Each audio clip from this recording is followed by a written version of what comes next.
Good morning, everyone, especially our parishioners who are watching us on live streaming. We want to welcome you, your family. So nice to see your children. Keep seeing you on Facebook, and nice to see your children now, and both of you in person.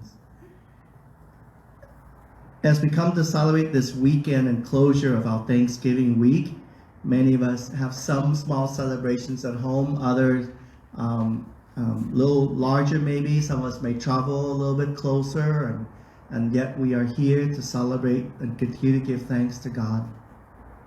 My family has a small celebration today. There was no gathering of any kind. It was just me, my mom and dad. It wasn't until like 3 or 4 o'clock when my brother and his wife came and gave us traditional Vietnamese food. So we didn't have turkey for the first time. And Mom and Dad said for the first time after 45 years living here, has to be the most quiet Thanksgiving ever. They were a bit disappointed and alone, and yet they realized the situations that we are in.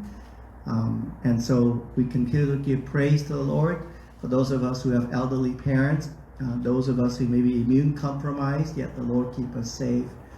We pray for our parishioners and those who may have COVID during this time. So now today we begin the season of Advent. I'm wearing purple as a sign of our preparations, moments of conversion and repentance, anticipating for the birth of Jesus that is to come. But also Advent, also a forward-looking, not only waiting for the birth of Jesus, but also now waiting for the second coming of Jesus Christ. So Advent then in Latin meaning coming to, also moments of hope that we await for this journey, for this great news that is to happen. As we come to celebrate Advent, also a new season, new liturgical season, we move from year A now to year B. There are 3-year cycles altogether. And as we see now in Mark's Gospel, what is so unique about Mark's Gospel from Matthew's Gospel? As you know, biblical scholar made the biggest blunder of all time in the early stages of biblical studies, because when we put together the book of the Gospel, or the book of the Bible, we place Matthew first, and then Mark, and then Luke, and then John's Gospel, because biblical scholars thought that because Matthew was the longest Gospel, he has to be the one who wrote first. But it turned out, we discovered that we were wrong. And so we now redefine it that Mark was the first gospel that was written. Shortest, only 16 chapters. And so when Matthew and Luke write their own gospel for their own community, they have Mark in front of them and use as a reference and explore as well as expound further to fit the situations of their own community. So one of the unique gifts in Mark's Gospel is what we call it, the Messianic sequence, which is no one's able to identify who Jesus is except those who've been possessed. And those who've been possessed open for us and realize Jesus is the Son of God, and that something we'll explore throughout this year.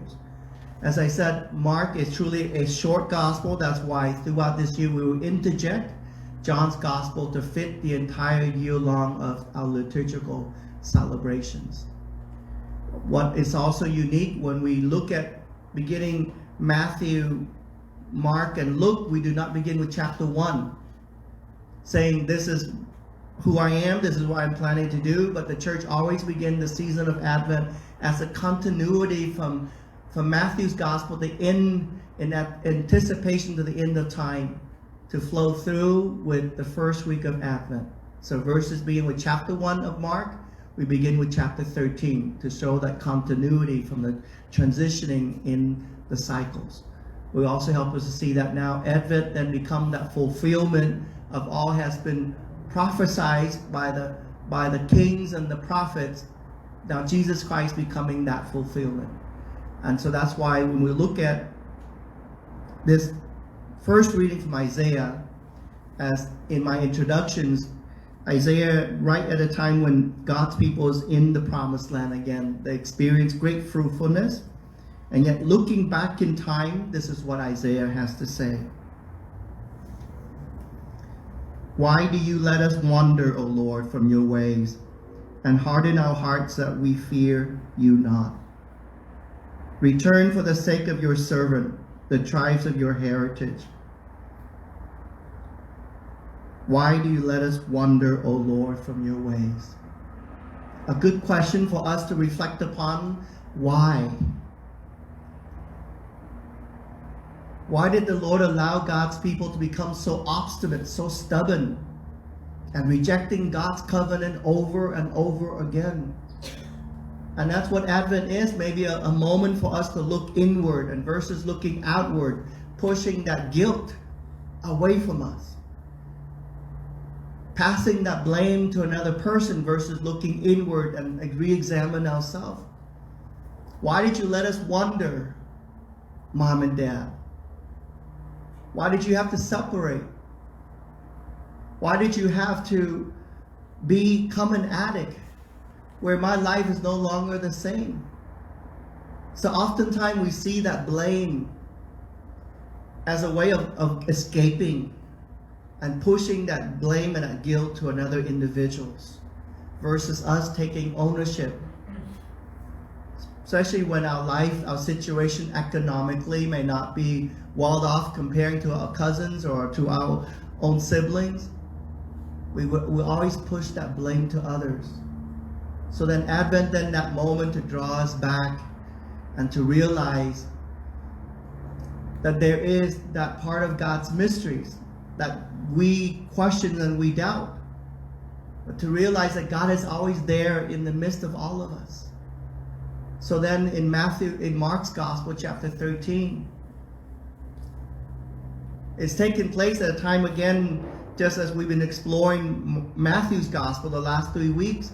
Jesus now in Jerusalem, but in the context of Mark's Gospel. Jesus also asking the scribes and the leaders of the synagogues, the temple, to look, this is who I am. Watch and be alert. I am in your midst. Don't look away.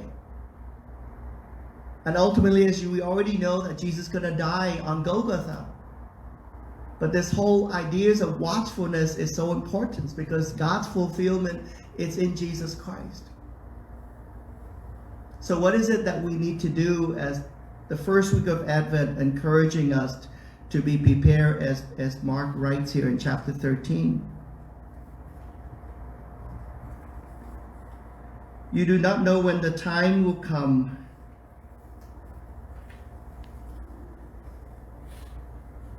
Watch therefore, you do not know when the Lord of the house is coming, whether in the evening or at midnight, or at cockcrow, or in the morning.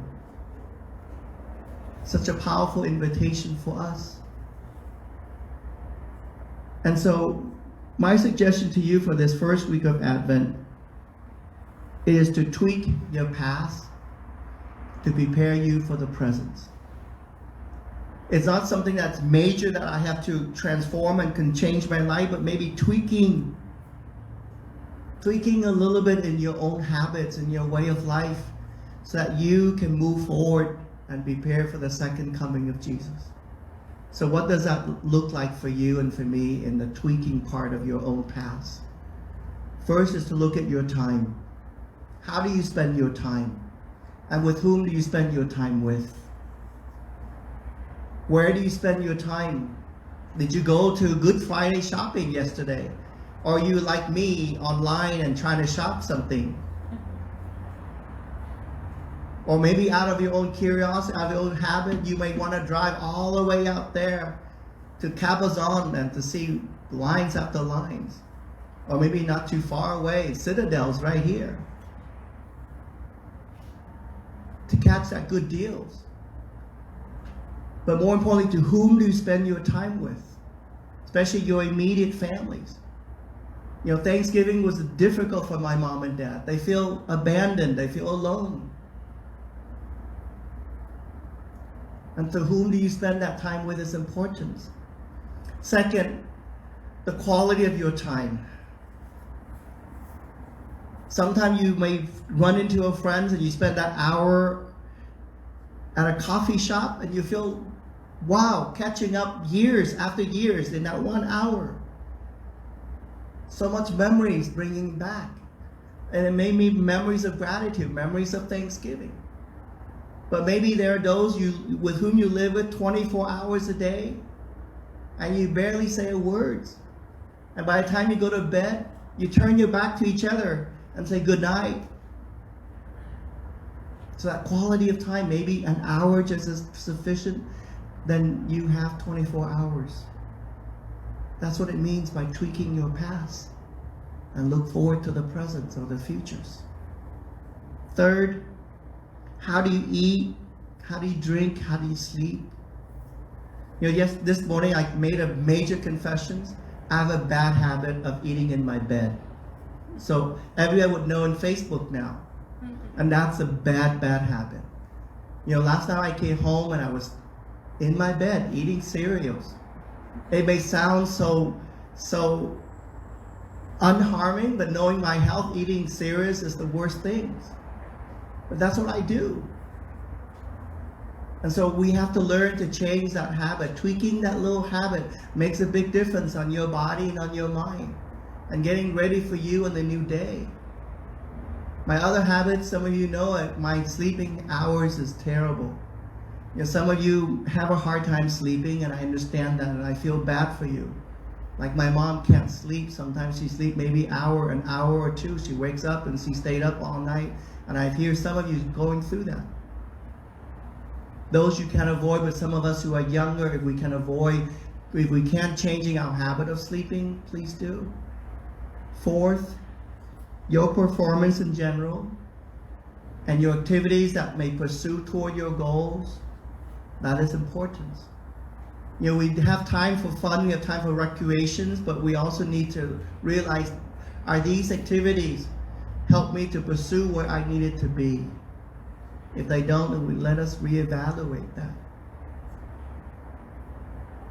One other problem is for us, in part of looking at quality of time and activities, what we call it a Messianic